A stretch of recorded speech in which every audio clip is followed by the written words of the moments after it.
আসসালামু আলাইকুম বন্ধুরা, আমি ফয়সাল আহমেদ। আপনারা দেখছেন আমার চ্যানেল কারাটে বয় ফয়সাল। চলে আসলাম একটা নতুন ভিডিও নিয়ে। আজকে ভিডিওতে আমি আপনাদেরকে শিখাবো লাথির শক্তি এবং স্পিড কিভাবে বাড়াতে হয়।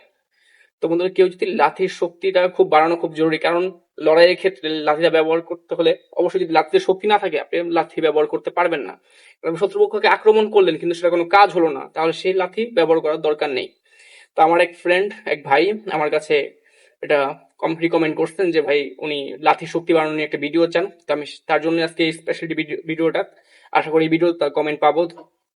তো বন্ধুরা, লাঠির শক্তি বাড়াতে হলে খেয়াল রাখতে হবে আপনাকে যখন কাউকে লাথি মারবেন অবশ্যই আপনাকে এক পা আগে পিছে থাকতে হবে। অবশ্যই সমান জায়গা থেকে লাথি মারতে যাবেন না, অবশ্যই আপনাকে এক পা আগে পিছে থাকতে হবে।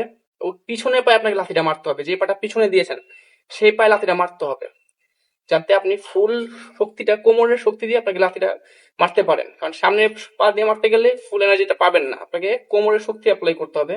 এখান থেকে কোমরের শক্তিটা লাথিটা মারতে হবে।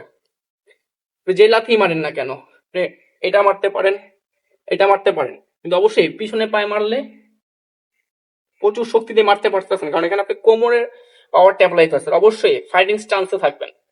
যখন কোনো ব্যক্তি আক্রমণ করতে আসবে অথবা আপনি তাকে আক্রমণ করতে দেন, অবশ্যই আপনাকে ফাইটিং স্টান্সে থাকতে হবে, এক পা পিছনে থাকতে হবে, পিছনে পায়ে লাঠিটা মারতে হবে, আর এটাতে ব্যালেন্স রাখতে হবে আপনাকে, ঠিক এইভাবে। তো এই নিয়ম, এটা হচ্ছে লাঠির শক্তি বাড়ানোর একটি নিয়ম। এই নিয়মে আপনাকে নিয়মিত প্র্যাকটিস করতে হবে। নিয়মিত প্র্যাকটিস করেন, ইনশাল্লাহ আপনাদের লাঠির শক্তি অবশ্যই বাড়বে। তো বন্ধুরা, এই ছিল আমাদের আজকের ভিডিওটি যদি ভালো লাগে থাকে অবশ্যই একটি লাইক দিবেন, কমেন্ট করে জানাবেন কেমন হয়েছে এবং শেয়ার করতে ভুলবেন।